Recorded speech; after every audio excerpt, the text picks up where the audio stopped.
আসসালামু আলাইকুম। সুন্দর এই গ্লাস পেইন্টিংটা কিভাবে করলাম, আজকে পুরা A to Z আপনাদের সাথে শেয়ার করব।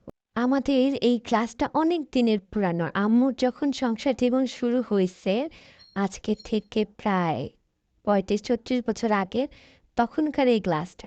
তো এই গ্লাসের মাঝখানে একটু হালকা দাগ হয়ে গেছে। তো এইজন্য ভাবলাম এটা দিয়ে একটা কিছু করি।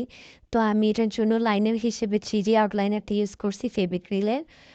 এটা হচ্ছে বেসিক্যালি বিভিন্ন কাপড়ের যে লাইনার হিসেবে ইউজ করা হয়।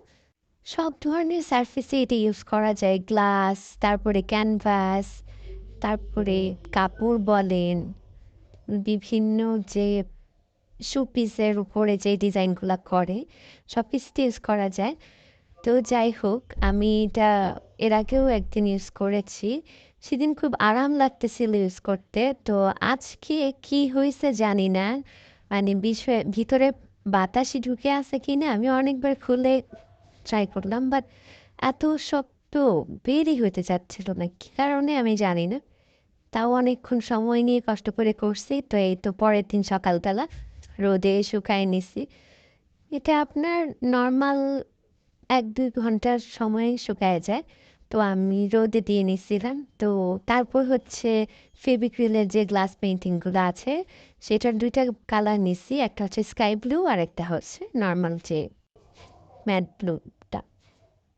ভালোই রং করতেছিলাম। তো যেই ব্লুটা ইউজ করতে গেলাম, এমন হচ্ছিল, বের হচ্ছিল না। তারপর এমনভাবে পুত করে বের হইলো, একদম পুরাটাই নষ্ট হয়ে গেছে। তো আমি আবার পুরাটা পানি দিয়ে ক্লিন করে শুরু থেকে আবার কালার করতেছি।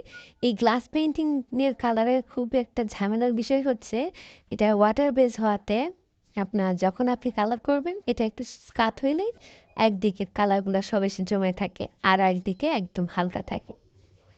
এটা ফ্ল্যাট যে সারফেসগুলো আছে সেখানে করলে একটু সুবিধা আছে, কিন্তু এই রাউন্ড সারফেসগুলোতে খুবই পেইন হয়। আমি এর আগেও কয়েকটা করছি, তখন আমি এইটা ফেস করছি। তো এটার ক্ষেত্রে সমাধান হচ্ছে, একটা করবেন, একটা শুকাবেন, একটা করবেন, একটা শুকাবেন, মানে ধৈর্য ছাড়া এটা সম্ভবই না। তা আমি একটু তাড়াহুড়া করেই করছি। যাই হোক, তো এভাবেই আস্তে আস্তে করলাম।